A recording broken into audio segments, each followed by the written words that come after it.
Hvala vam što ste ovde. Izvinite, malo ste čekali, ali... Pa dobro, razgovor je bio vrlo uzbudljiv. Da vam kažem, ali to je... Ne možemo bez nauke. Da, pa da. I to je to što smo mi nekako netolerantni na razne teme kada je reč o našoj istoriji i prihvatamo samo ono što je nama nekako blisko, ostalo odbacujemo kao netačno. I to je ta tolerancija i u mišljenju. Toleranciju kako da budemo ljudi i neizostavno, kada govorimo o toleranciji, da bismo uopšte imali kapacitet, kad već govorimo o vezi sa mentalnim zdravljem, jeste da znamo kako sebe da poštujemo. Dakle, samo poštovanje.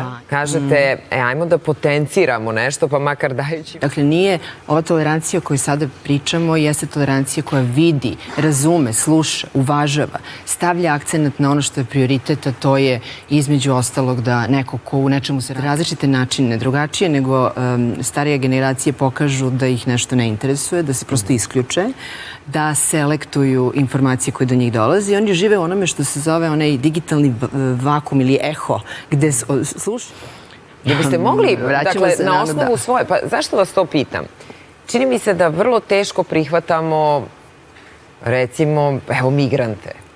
Borimo se sami sa sobom u medijima, želimo da budemo ispravni, da ne kažemo ništa što... Gde smo malo konzervativni, tradicionalni. Apsolutno smo konzervativni, ali smo i spadamo u one narode koji, ili one ljude koji kao tu sam knjigu pročitao i ne želim uopšte da čitam ponovo jer ništa novo neću naći. A imate one ljude koji pročitaju 3 puta istu. Dakle, u principu ljudi vole da dođu brzo do odgovora. To je ono što mi se možda poklapa, evo sad kad ukrstimo statistiku sa onim što vidimo u kliničkoj praksi, to je da ne volimo mnogo da lutamo.